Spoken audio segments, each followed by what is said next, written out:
There is a lot of manipulation of data in the country that political parties are using to micro-target voters. A candidate's criminal record, their history with money, isn't a problem as much as it's a benefit for political parties. Fake news and spreading propaganda is a very integral part of any political campaign. It is almost impossible for a political party to claim that they are an honest political party.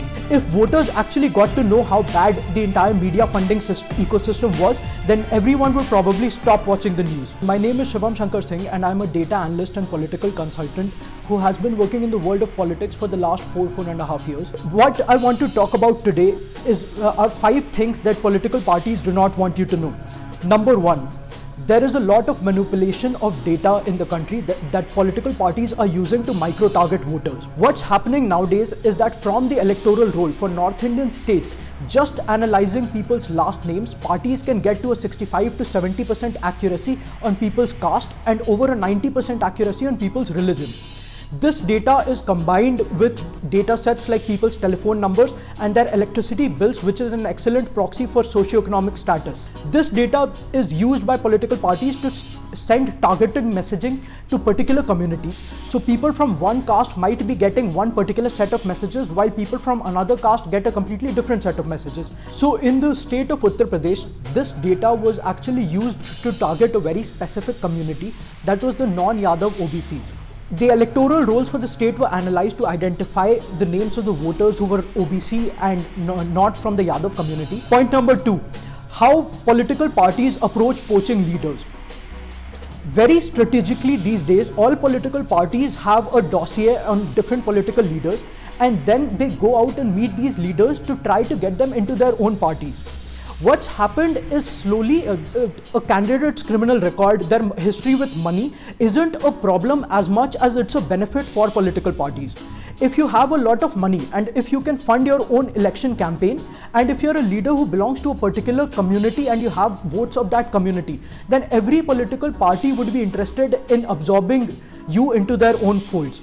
How corrupt the system has become is something that I saw during the Karnataka elections, where the Congress party had to hide their MLAs in resorts out of the fear that they would sell themselves out to BJP. Number 3, media management. Working as a political consultant, what you get to see is that there are politicians and there are political parties who can get pretty much any news published in some or the other media platform. If you look at media houses today, all of them are actually openly on paper funded by people who belong to specific ideologies, who belong to specific political parties. If voters actually got to know how bad the entire media funding ecosystem was, then everyone would probably stop watching the news. Point number 4, fake news and propaganda. If you look at how political parties approach elections today, then fake news and spreading propaganda is a very integral part of any political campaign. Parties have noticed that fake news actually gets much more engagement than actual news does, and parties have also realized that people will never fact check anything that agrees with their existing worldview.